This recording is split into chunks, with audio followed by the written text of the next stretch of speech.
Welcome to BSc statistics students. BSc statistics చదువుకునే విద్యార్థులకు స్వాగతం.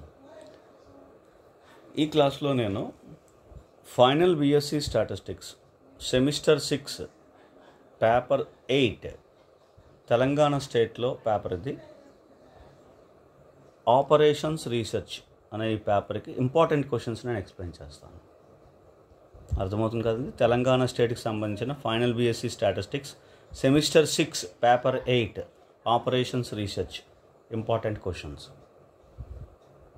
ఎక్స్ప్లెయిన్ చేస్తున్నాను. 4 యూనిట్స్ ఉంటాయి. యూనిట్ 1 చూడండి, అందులో ఎస్ఏ క్వశ్చన్స్, షార్ట్ క్వశ్చన్స్ రెండింటిని కూడా నేను ఇందులో చెప్పడానికి నేను ట్రై చేస్తాను. చూడండి ఒకసారి. ఎస్ఏ క్వశ్చన్స్, ఇది ఆపరేషన్స్ రీసెర్చ్లో ఫస్ట్ యూనిట్లో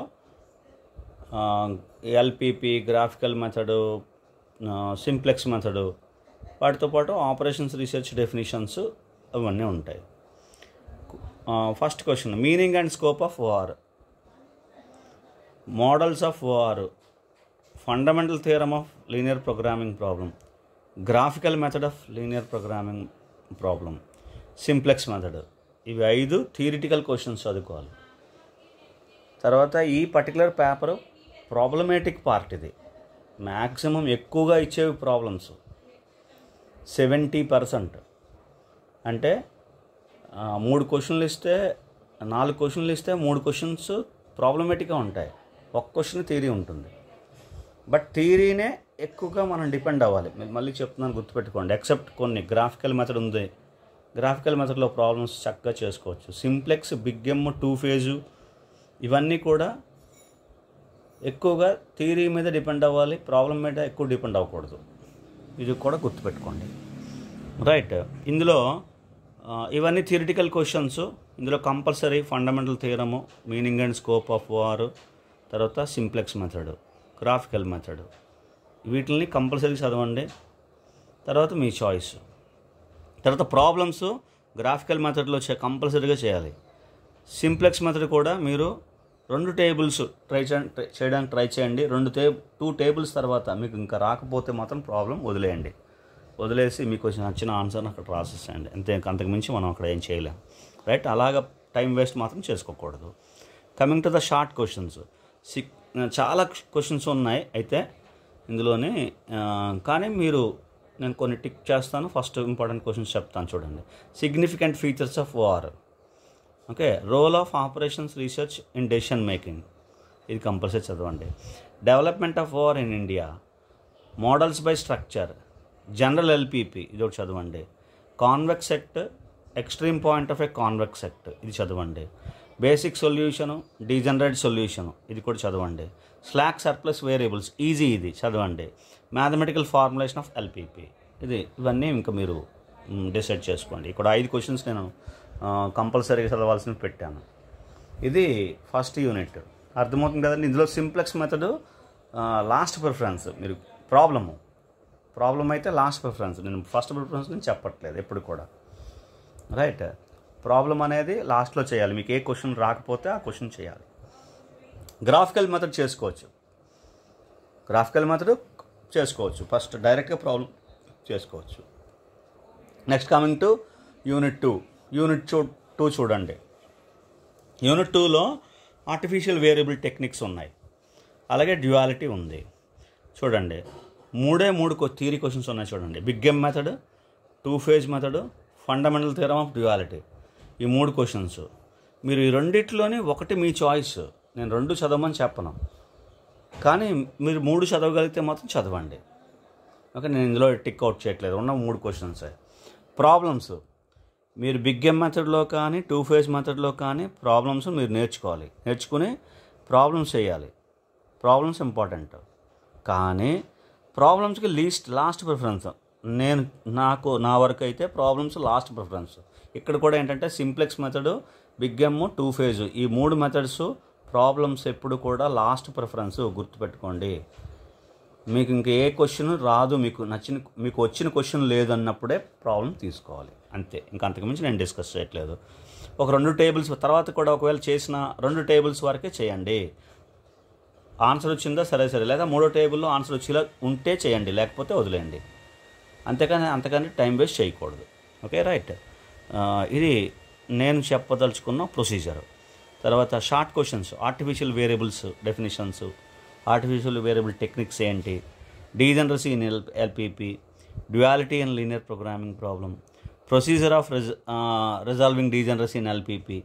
ఈ క్వశ్చన్స్ షార్ట్ క్వశ్చన్స్, ఇవి కూడా 4 ఇచ్చాను, టిక్అవుట్ చేయట్లేదు, అన్నీ చదవండి. ఓకే, షార్ట్ క్వశ్చన్స్ మాత్రం కంపల్సరీ చదవండి. రైట్. సో ఇది యూనిట్ 2. యూనిట్ 1, యూనిట్ 2లో చెప్పాను కదా, సింప్లెక్స్, బిగ్ ఎమ్, 2 ఫేజ్లో problems, last preference. Right. Graphical చక్కగా చేసుకోవచ్చు. ఇది యూనిట్ 1, యూనిట్ 2. యూనిట్ 3కి రండి. ఇప్పుడు యూనిట్ 3 ట్రాన్స్పోర్టేషన్ ప్రాబ్లం. యూనిట్ 3 అంటే ట్రాన్స్పోర్టేషన్ ప్రాబ్లం. ఇందులో మీరు చక్కగా అన్ని ప్రాబ్లమ్స్ చేసుకోవచ్చు, ఏ ప్రాబ్లం లేదు. మీరు అంటే అన్ని టైప్స్ ఆఫ్ ప్రాబ్లమ్స్ చేసుకోవచ్చు. ఎస్ఏ క్వశ్చన్స్ చూడండి. నార్త్ వెస్ట్ కార్నర్ రూల్, అందులో ప్రాబ్లమ్స్. వ్యాము, అందులో problems. UV by mod a. UV అంటే నార్మల్ మెథడ్, మోడీ అంటే డీజనరసీ ఉన్నది ఇన్వాల్వ్ అయి ఉన్న మెథడ్. మీకు రెండింటికి కలిపి ఒకటి నేను టెక్స్ట్ బుక్లో ఇచ్చాను, అది చూసుకుని అది మీరు చదువుకోండి. రెండు ఏది క్వశ్చన్ అడిగినా మీరు అది ఆన్సర్ రాసేవచ్చు. అల్గారిథం ఉంది చూడండి, మోడీ మెథడ్లో ఉంటుంది. స్టెప్పింగ్ స్టోన్ మెథడ్, ఇది నేను టిక్అవుట్ చేయట్లేదు. ఈ 3 మెథడ్స్ మీరు చదవండి. స్టెప్పింగ్ స్టోన్ మెథడ్ అనేది మీ చాయిస్. ఈ 3 మెథడ్స్ వస్తే ఫస్ట్ మెథడ్స్ రాయండి, తర్వాత డూ ప్రాబ్లమ్స్ అని రాశాను చూడండి ఇక్కడ, అంటే ప్రాబ్లమ్స్ చేయాలి. ప్రాబ్లమ్స్ దేంట్లో చేయాలి? ఈ 3, north west corner rule, VAM, matrix minima method కూడా ఉంది, దాని లీస్ట్ కాస్ట్ ఎంట్రీ మెథడ్ అంటారు, ఇక్కడ ఉంది. అందులో కూడా ప్రాబ్లమ్స్ చేయండి. అలాగే యూవీ మెథడ్లో ప్రాబ్లమ్స్ కంపల్సరీగా చేయండి. ఇవి ప్రాబ్లమ్స్ చేయాల్సినవి ప్రాబ్లమ్స్. తర్వాత షార్ట్ క్వశ్చన్స్ రండి. అన్ని షార్ట్ క్వశ్చన్స్ ఇప్పుడు ఇవి నార్త్ వెస్ట్ కార్నర్ రూల్ కూడా ఇందులో షార్ట్లో ఇచ్చేవచ్చు, చిన్న తక్కువ మార్క్స్ ఉన్న క్వశ్చన్స్లో. అలాగే లీస్ట్ కాస్ట్ ఎంట్రీ మెథడ్ అంటే మ్యాట్రిక్స్ మినిమం మెథడ్. వ్యామ్ కూడా ఇవ్వచ్చు. ట్రాన్స్పోర్టేషన్ టేబుల్ కాకుండా చూడండి మిగతావి. Transportation table definition, transportation problem definition, transportation problem and linear programming ప్రాబ్లంకి relation, transportation problem as a particular case of LPP అని ఉంటుంది, అలా ఉంటుంది. కాబట్టి ఇది కంపల్సరీ చదవండి. ట్రాన్స్పోర్టేషన్ టేబుల్ ఈజీ చదవండి. Loop in a transportation table definition properties ఉంటాయి లూప్కి, అవి రాయడం. Okay, transshipment problem, unbalanced transportation problem, ఇది ఈజీ. అన్బ్యాలెన్స్డ్ ట్రాన్స్పోర్టేషన్ ప్రాబ్లము, దాని డెఫినిషను, అందులో మనం ఎలా సాల్వ్ చేస్తామో ఇవన్నీ ఎక్స్ప్లెనేషన్. ఇది యూనిట్ 3. యూనిట్ 3 అంటే transportation problems, such a easiest unit ఇది. ఈ యూనిట్ కంపల్సరీగా చదవండి, వదలొద్దు. ఓకే, యూనిట్ 1, యూనిట్ 2, యూనిట్ 3లో యూనిట్ 3 ఈజీ, యూనిట్ 1 కూడా సమ్హౌ ఈజీ. గ్రాఫికల్ మెథడ్ ఉంది అందులో. యూనిట్ 1లో గ్రాఫికల్ మెథడ్ ఉంది కాబట్టి అది ఈజీ, చదవండి. యూనిట్ 1, యూనిట్ 3 ఇప్పుడు ప్రజెంట్ ఈ 2 యూనిట్లు కంపల్సరీ చదవండి. Coming to the unit 4. Unit 4 రెండు ప్రాబ్లమ్స్, అసైన్మెంట్ ప్రాబ్లం ఒకటి, సీక్వెన్సింగ్ ప్రాబ్లం ఒకటి. 2 ఇంపార్టెంట్ టాపిక్స్, 2 టాపిక్స్ ఉన్నాయి ఇందులో. హంగేరియన్ మెథడ్, ఇది ఓన్లీ 1 థియరిటికల్ క్వశ్చన్ ఉంది ఎస్ఏ క్వశ్చన్స్లో. కమింగ్ టు ద ఎస్ఏ క్వశ్చన్స్లో హంగేరియన్ మెథడ్, అసైన్మెంట్ ప్రాబ్లమ్ని సాల్వ్ చేయడానికి మెథడ్. ఇది method of solving assignment problem, Hungarian method. Okay, ఇది కంపల్సరీగా చదవండి. ఎన్ జాబ్స్ 2 మిషన్స్, ఇప్పుడు సీక్వెన్సింగ్లో ఇవి 3 కూడా. సీక్వెన్సింగ్ ప్రాబ్లంలో ఎన్ జాబ్స్ 2 మిషన్స్, ఎన్ జాబ్స్ 3 మిషన్స్ చదవండి. ఇవి కంపల్సరీ చదవండి, 2 ప్రొసీజర్స్తో పాటు ఇవి ఇందులో కూడా ప్రాబ్లమ్స్ అన్నీ చేసుకోవచ్చు. ఎక్సెప్ట్ సింప్లెక్స్, బిగ్ ఎమ్, 2 ఫేజ్ యూనిట్ 1, యూనిట్ 2లో ఉన్నాయి. అవి తప్పితే మిగతా అన్నింటిలో కూడా ప్రాబ్లమ్స్ మీరు దర్జాగా చేసుకోవచ్చు, హ్యాపీగా చేసుకోవచ్చు. రైట్. ఇందులో కూడా అంటే అసైన్మెంట్ ప్రాబ్లమ్స్ చేసుకోవచ్చు. ఇంకో డూ ప్రాబ్లమ్స్ ఇచ్చాను ఇందులో. అసైన్మెంట్ ప్రాబ్లంలో ప్రాబ్లమ్స్ చేసుకోవచ్చు. ఎన్ జాబ్స్ 2 మిషన్స్ చేసుకోవచ్చు, ఎన్ జాబ్స్ 3 మిషన్ ప్రాబ్లమ్స్ చేసుకోవచ్చు. ఈ 3 ఇందులో ఉండే అన్ని మీకు ఏ ప్రాబ్లం ఇచ్చినా సరే మీరు చేసుకోవచ్చు. ప్రాబ్లమ్స్ మీకు ఆల్రెడీ చెప్పాను, మీకు 70% ప్రాబ్లమ్సే ఉంటాయి ఎక్కువగా. I'm sorry. కాబట్టి ప్రాబ్లమేటిక్ పార్ట్ ఇది యాక్చువల్గా. కానీ ఈవెన్ దెన్ మెథడ్స్ ఇస్తాడు మీకు. మెథడ్స్ ఈజీగా ఉంటే మెథడ్స్ రాసుకోండి.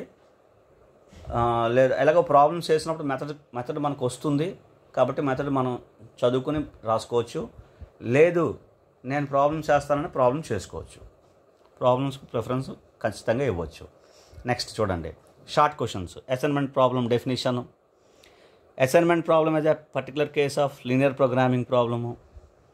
ఇది కూడా assignment problem is a particular case of transportation problem. ఈ 3 క్వశ్చన్స్ చదవండి, 1 2 3. Easy, very easy. అలాగే అన్బ్యాలెన్స్ అసైన్మెంట్ ప్రాబ్లం అంటే ఏంటి? ట్రావెలింగ్ సేల్స్మెన్ ప్రాబ్లం, అది మీ ఇష్టం, మీ చాయిస్. సీక్వెన్సింగ్ ప్రాబ్లం డెఫినేషన్, ఇది కూడా చదవండి. సో ఇవి ఇందులో నేను సజెస్ట్ చేసే కొన్ని క్వశ్చన్స్. ప్రాబ్లమ్స్ అయితే కంపల్సరీ అన్నిటికీ చెప్తున్నాను, మరొకసారి చెప్తున్నాను.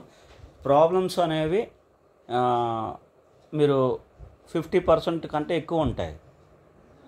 60% 70% ప్రాబ్లమ్సే ఉంటాయి ఈ పేపర్లో ఎక్కువగా. కాబట్టి ప్రాబ్లమ్స్ మీద ఎక్కువ కాన్సన్ట్రేట్ చేయండి. ప్రాబ్లమాటిక్ పార్ట్ చేస్తూ థియరీ చదువుకుంటే మీకు థియరీ గుర్తుంటుంది. ఆ విధంగా థియరీని మీరు చదువుకోండి. ప్రాబ్లం చేస్తూ ఏ స్టెప్స్ మనం చేస్తున్నాము, ఎలా చేస్తున్నాము అనేది మీరు గుర్తుపెట్టుకుని చదువుకోగలిగితే బాగుంటుందని అనుకుంటున్నాను. థియరిటికల్గా ప్రిఫరెన్స్, ఇప్పుడు ప్రాబ్లమాటిక్లో డౌట్ ఎక్కడైనా ఉండి అయ్యో నేను ఈ ప్రాబ్లం నాకు వస్తుందో ఆన్సర్ వచ్చిందో లేదో అనే డౌట్ మాత్రం పడద్దు. అలా పడినప్పుడు మీకు థియరీ వస్తే థియరీ చదువుకోండి, థియరీ రాయండి, ఆన్సర్ చేయండి. ఇది నా సజెషన్. థియరీ ఫస్ట్ ప్రిఫరెన్స్ థియరీకి ఇవ్వండి, థియరీ రాయండి.